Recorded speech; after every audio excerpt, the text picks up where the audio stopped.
Hi guys, welcome to replay of my own game. I thought this game was super interesting and super unpredictable. Here we have a 3-player game. As you can see, my rating dropped a little, but I'll bounce back. I did some experiments in 4 and 5-player games, and these experiments didn't turn out to be great. So what I'm doing in this game is even more experiments. I played with this guy a lot, Lakul Mu.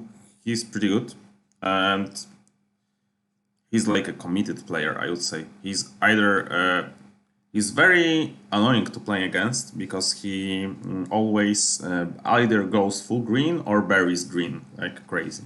He's like really focused on what is happening with the green color. Probably I shouldn't, but I thought I will go full green because none of them has like really any incentive to pick green, and they also have don't have that many good ways to stop it because he can't buy this in the first era. He can have some troubles building this. Like he can actually stop me, but with one card in the first era. But then you want to rush in this side, and usually just rush here. So I thought that green is still a decent choice, and I went for A just to go for heavy green, and let's see how it went. Okay, here normally I would pick this, but I'm going for heavy green. I see that there are 2 green cards, so if I want 3 of them, I need to build one right away, and I'm just building workshop.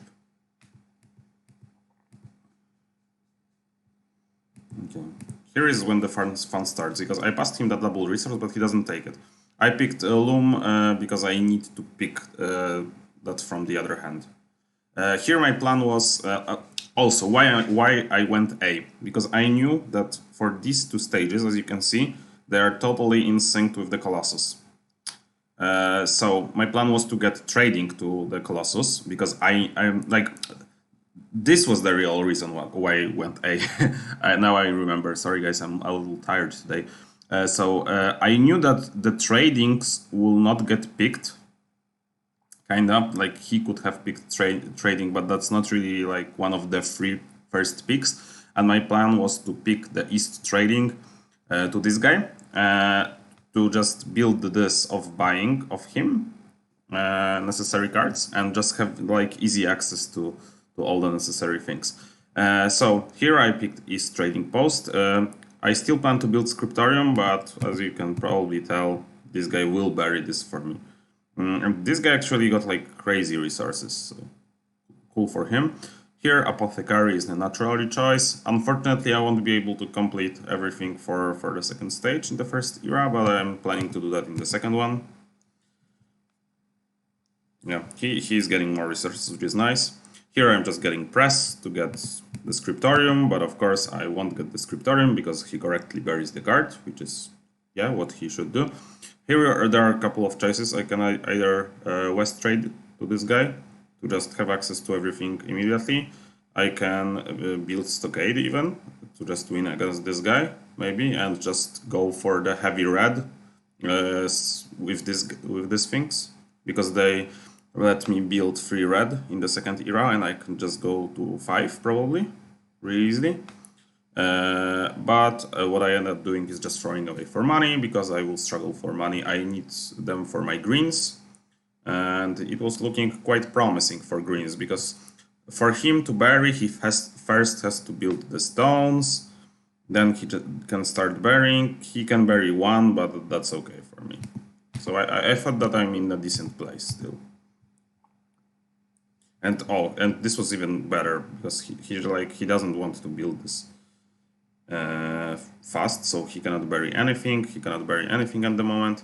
And this hand is not amazing. Like there is this that I maybe should have picked and just let it fly away, this library, because like if they bury this, whatever, kinda. But I picked the library from here. I could have also maybe go for red, but this guy is pretty committed. Like I think that he will win with me on red anyway. This is a very bad sign for me, because now he can bury. Here I fought for a long time, and I thought that I need school more. Just to finish, like, the plan right now was, like, the real plan was to finish 2 sets, and this lets me accomplish this basically for free. So that was the case. As you can see, if I went for red, I could have, like, 5 red. And I think that's something I will try in next games. Maybe I'll succeed with this. I think I did it once already. Just like bait and switch, like bait green and then switch to red, and just leave them hanging with burying green and leaving good options open for me.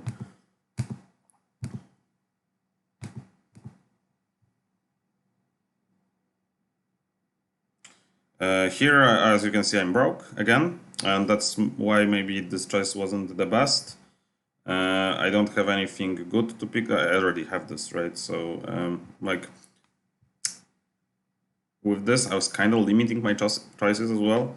And yeah, with going for trading, I know that he wants to pick both this and this, so I'm not left with these resources to pick up. So I'm throwing this away for money. Second card away for money, always decent. Not really, but that's what the best I could do. Here I went for this. Like, I need to secure this. My plan was, like, they buried green, or they will bury green, or I'm not getting any green. Like, I didn't anticipate any green. I was like, okay, so 6. I'm probably losing this game because that's not enough in a 3-player game against these guys. They're just like, they have good resources. Everything went okay for them. They went for some points. They're getting money from me. So I was really skeptical about this game. Like, in a 3-player game, usually if you finish 3 sets, that's sometimes not enough to win even. So I was really skeptical. But I was like, normally I would go for Glassworks if it was at least 4-player game, because then I can go for Chamber of Commerce. But there is no Chamber of Commerce, as you can see, in 3-player game. So I went for Forum because of the Lighthouse. Is Caravanserai a decent pick here? Not really, because then I would need some money, and I'm not getting any money because they won't buy from me until the next round. He can buy from me once, but that's even not enough for me. I want to build a wonder and build a wonder in the last two rounds. So here I'm picking a Forum. I think that's correct here. And it's really funny that Caravanserai took, like, the whole board. Fights are coming back, and my plan here is to just build stages. So I'm actually hiding Temple, and I hope this guy picks one of the fights and they just draw. Because that way they have less points. And like, the red, even that they are drawing, it's still decent for him because it lets him have 4, so he has something over me. So it's not like it's a bad pick for him, because it lets him prepare more for the third age. Here I'm just building stages. Unfortunately, I end up with 0 money, but, well, what can you do? Okay, I have 4, so to get 3 sets, like, I can get maybe 3 sets and the wonder, but I would need to pick everything correct from every hand except one.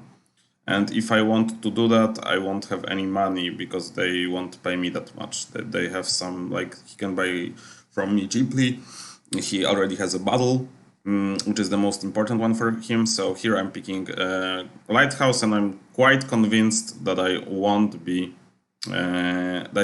getting much more than 2 sets. Maybe I'll get, like, 2 sets plus 2 in the same color with this, but this is quite expensive, so probably not. So at this point, I was sure that I'm losing this game, and I mean losing, it's like comfortably in last place. Here is an interesting pick. I don't rush with the Academy. They buried enough that I want to limit their choices, so I want to pick something from this pool. I picked Magistrate's Guild, which I thought would be worth at least 8, because I thought that they will pick all of these. And I can make them pick all of these, but I forgot that they are picking like 1, then 2nd, and then it's coming back to me, and I'm passing them, and I don't want them to have any good choices. So this was a mistake. I shouldn't have picked this, I should have picked this. And this is much worse for them than this is. So I should have picked this. I went for the greedy play. I didn't count. I thought that there is also one more, but there are only 5 blue cards. So yeah, this was a mistake, basically. I should have went for Pantheon. Like, this will be 7 still, like, for sure. But it costs me 1 more, and I'm not limiting their choices. Here, I'm just going for 2 sets, so this or this will come back to me. They won't bury both of them, and even if they do, like, whatever. So I can either bury one of the cards, which would be fine. I could bury this, but I'm actually just picking this because this is worth 6 to me. Now, because this is 5 plus 1 from the lighthouse, so this is worth 6. So this is as good as this, but this makes this worse. I said a lot of this, but hopefully you understand. The green, I don't want Green Guild to be too good for them, so I'm picking Arena here. Then this guy will have to get this guild, which costs him a lot, so unfortunately he's not paying me, but yeah. Just want them to make suboptimal choices. Of course, when this guy is paying this guy, I'm kind of losing anyway, but I thought that maybe I can win against this guy by feeding him really poor choices. Here I'm picking a Lodge. Unfortunately, I have to pass him this, but this is not worth much. Like, this and this is not giving him points compared to me, so I'm fine with this. That's the strength of the green strategy. And this will be only worth 6, as I said.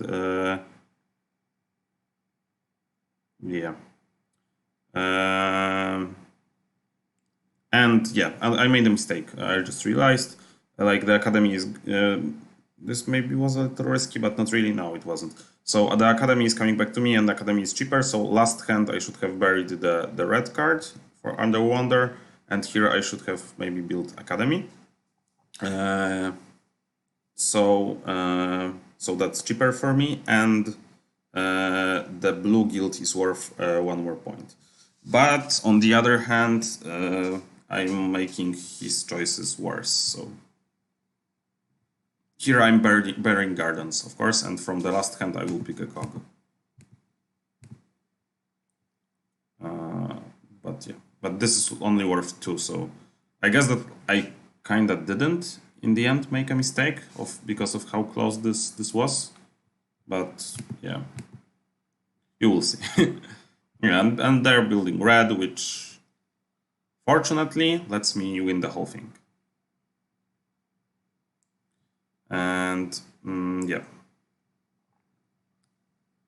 And this card was actually important, I think.